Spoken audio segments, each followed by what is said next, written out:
They say every family has its secrets, but not every secret is meant to survive the passage of time. Imagine a bride so tangled in bloodlines that when she whispered the word husband, 3 men answered, and all 3 were her kin. This is not folklore. It is not myth. It is the rotting truth of a clan buried deep in the Appalachian hills, where names became tangled, children were born without fathers to claim them, and generations blurred into something almost unrecognizable. When we speak of the forgotten corners of America, we often think of ghost towns, abandoned mines, or broken railroads, but the most haunted ruins are not buildings at all. They are families. They are faces shaped by centuries of isolation, by choices no outsider dared to understand, and by a silence thick enough to smother an entire valley. The story I am about to tell you is one of those ruins. This family did not just bend the branches of their tree, they twisted them until the trunk itself threatened to snap. And at the center of it all stood a bride. To some, she was a wife. To others, a sister. To others still, a daughter born of the same house. Her name has been whispered only in fragments, a half-erased echo in the dusty ledgers of county courthouses. But the life she lived, and the choices forced upon her, reveal something darker than any ghost story. They reveal what happens when love, duty, and blood become indistinguishable. The hills kept them hidden, roads rarely reached this far. Poverty sealed the doors tighter than locks ever could, and when survival itself is a question, the boundaries that hold society together begin to dissolve. Out there, far from churches, far from schools, far from the eyes of neighbors, the laws of blood grew blurred. Marriage became less about vows and more about keeping what little they had inside the family. But make no mistake, this was not Roma. This was survival wearing the mask of tradition, desperation cloaked as custom, and the children it produced carried in their faces the unmistakable legacy of choices no one wanted to admit aloud. It is in these faces, in these records, in the brittle photographs that surface like bones from shallow earth, that we find the truth. And once you see it, you cannot unsee it. The records are few, scattered like fallen leaves across county lines, but the whispers remain. 3 men, each bound to the same bride, one called her wife, another called her sister, and the last, her own blood in a way that words cannot soften. Outsiders could not comprehend it. They saw only the results. Children with eyes too far apart, jaws that never aligned, and minds left in a fog of confusion. But inside the hollow, it was just life. A life no one questioned, because questioning meant admitting what had been done. Generations of poverty pressed like a boot on their neck. They had little land, no schools, no new blood entering the valley. The Civil War had swept through and left them in pieces, and when the smoke cleared, there was no one left to marry but each other. Over decades, the lines collapsed. Cousins wed cousins, brothers took sisters, uncles raised children who were also their own. The bride who called 3 men husband was not an anomaly. She was a symptom of something larger, something older, a wound that had been festering for centuries. In the eyes of the law, they were married. In the eyes of the church, they stood at the altar. But behind the hymns and paper documents, everyone knew the truth. They were bound not by choice, but by a trap that stretched across generations. You see, when a family seals itself shut, it creates its own prison. The walls are invisible, but they are higher than any stone. What is most disturbing is how normal it became to them. Children grew up never hearing the word outsider. A stranger wandering in would be met with suspicion, not hospitality. They were a clan unto themselves, and the rest of the world faded into rumor. To them, marrying blood was not a violation. It was tradition, one handed down like an heirloom too heavy to discard. But when those children tried to grow, when they tried to build lives on the valley, the outside world looked upon them with horror. Doctors noted their deformities in hushed tones. Teachers wrote down the oddities they could not explain. Social workers whispered their reports like confessions. Yet none of it reached the surface. It stayed buried. The world looked away, as if too afraid to confront the truth head-on. This was not just a family, it was a living reminder of what happens when isolation eats away at the foundations of humanity itself. The bride's story did not unfold in a single moment, but in a slow erosion, like stone eaten away by water. She was promised young before she understood what the word promise meant. In those hills, girls did not dream of lace gowns or veils.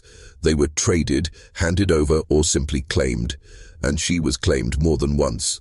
First by a cousin who believed blood was stronger than law, then by a brother whose claim was sanctified in whispers around the hearth.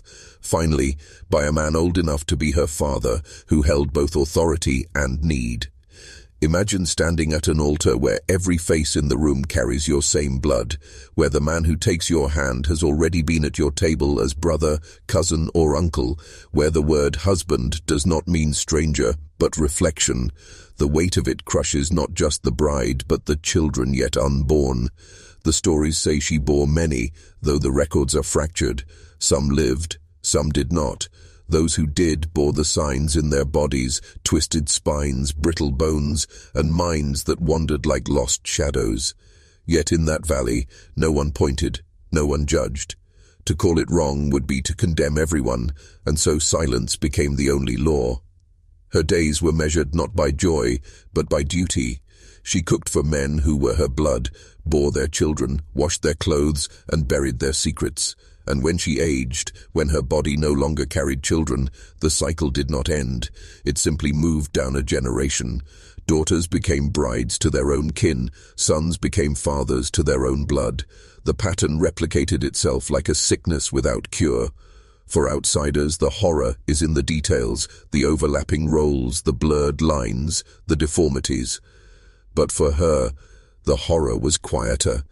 It was the knowledge that she never once belonged to herself. Her name, her body, her womb, her future, all of it belonged to the clan. And in the silence of those long Appalachian nights, when the mountains swallowed sound, perhaps she asked herself if she had ever truly lived at all. Her story is not one of rebellion or escape. It is one of endurance, of being swallowed whole by a tradition no one dared to break. And it is in that endurance that the darkest truth is found. Sometimes the strongest chains are not iron, but blood. There were always outsiders who stumbled close, travelers who followed the wrong path into the hollow, missionaries who thought they could bring salvation, teachers who wanted to bring literacy. They came with bright eyes and promises, but once they saw the truth, most never returned. The few who did left behind only fragments of testimony, journal entries, faded letters, cryptic reports buried in county archives. They described faces that looked both childlike and ancient, speech that seemed broken, bodies that did not grow in the way nature intended. They wrote about families where the words father and brother were used interchangeably, where one woman might call her husband by 3 different names depending on who asked. One missionary wrote that stepping into their cabin felt like stepping back in time, as if civilization had stopped at the valley's edge and never dared cross over. The smell of wood smoke, damp earth, and unwashed clothes clung to the walls. Children stared at him with wide, unfocused eyes, as though they were both curious and terrified of the world beyond. And when he asked their names, the answers tangled into a web of repetition, so many shared names, so many overlapping roles, that even the family itself seemed unable to untangle the truth of who was who. The bride at the center of it all remained a kind of ghost in their words. Some described her as worn thin, her face hollowed by years of childbirth and grief. Others noted her silence, how she almost never spoke in the presence of men, how she seemed to move like a shadow through her own home. She existed but as a vessel, not a person. Her life was not her own, it was the property of the clan. And yet, despite the horror, there was no violence recorded, no cruelty spoken of. This was not a family tearing itself apart with anger. It was a family quietly dissolving into itself, folded over and over until the original shape was lost. That is what makes it most disturbing. The absence of malice did not erase the damage. The absence of choice did not lessen the chains. If you're still watching, you're already braver than most. Tell us in the comments, what would you have done if this was your bloodline?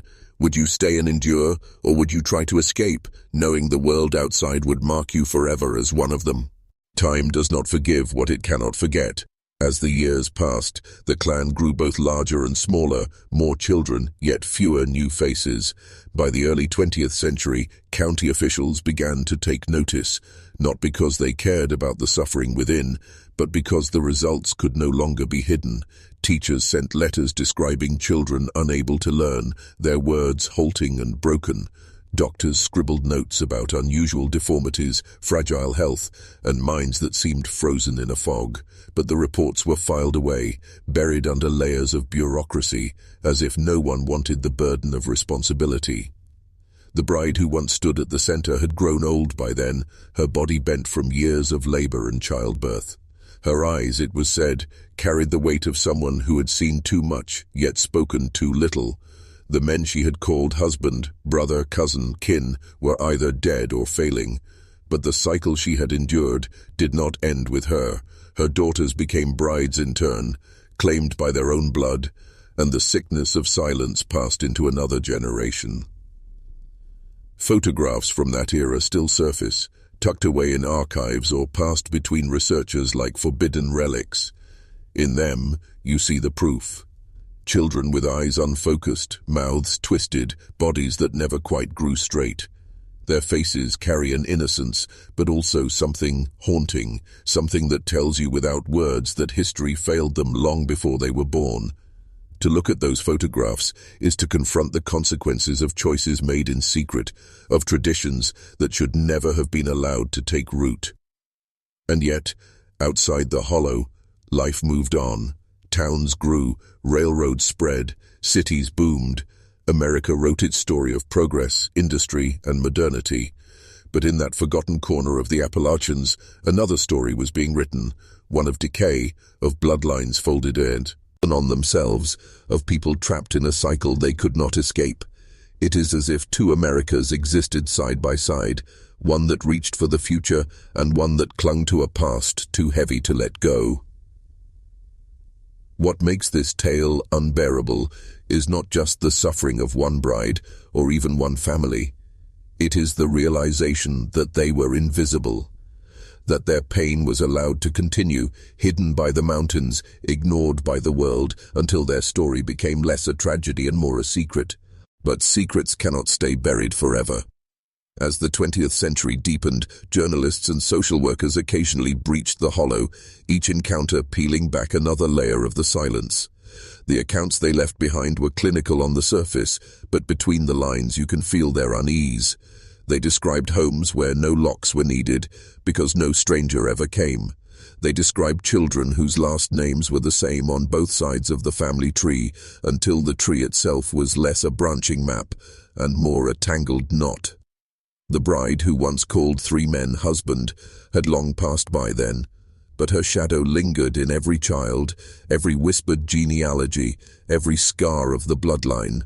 What she endured became the foundation for generations that followed, and though her name has been mostly lost, her fate was written into the faces of her descendants.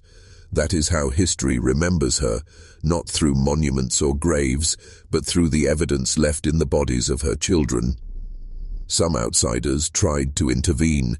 Churches offered aid, doctors suggested relocation, social workers pushed for adoption, but the hills had their own gravity. Families bound so tightly to one another do not simply unravel at the touch of an outsider's hand. Every attempt to pull them apart failed, and the hollow remained sealed. The rest of America, once again, looked away. When you look at the broader picture, this was not just one clan, not just one bride. This was the echo of a larger truth about human isolation.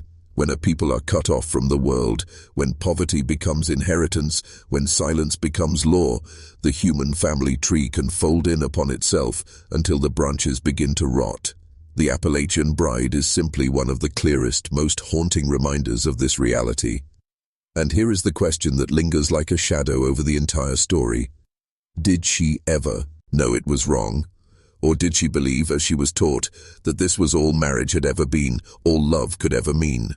Was she a victim who suffered in silence, or a participant who knew no other way?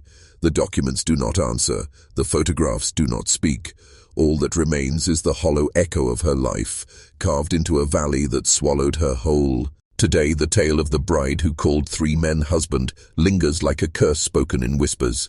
Her descendants live scattered across counties, some carrying the last name that still raises eyebrows, others burying it beneath new identities. But the hollow itself, the land where the branches of that family tree twisted together, remains heavy with memory. Locals speak carefully about it, if they speak at all. Outsiders drive past without knowing the ground they cross is layered with the weight of generations. Her story is not kept in textbooks. It is not taught in classrooms or written into polished histories of America. Instead, it lives in fragments, blurred photographs, sealed court documents, hushed testimonies, a forbidden archive, the kind of record that feels dangerous to read, as though knowledge itself carries contamination. And that is perhaps the deepest horror, not that it happened, but that it was hidden, ignored, swallowed by a silence so complete it nearly erased her existence. Yet history has a way of clawing back from the dark. Every so often, a researcher uncovers another piece of her life, another hint of what she endured. Each discovery feels like opening a coffin that was never meant to be touched. And the more we uncover, the clearer it becomes. She was not just a bride, not just a wife, not just a sister. She was a symbol of what happens when poverty and isolation devour choice, when tradition becomes a cage, and when silence becomes stronger than law. As you leave this story behind, I ask you to remember one thing. She was real. Her children were real. Their suffering was real, and though the world may prefer to forget, their blood is still out there, scattered in the veins of people who may never know the truth of where they came from. The bride's life is a warning written in human flesh, a reminder that the past does not always stay buried, that the shadows of forgotten families can reach across centuries, and that sometimes the most terrifying ghosts are not the ones that haunt houses, but the ones that haunt bloodlines. This was her story. The bride who called 3 men husband, the most inbred clan of Appalachia, and now that you've heard it, you cannot unknow it.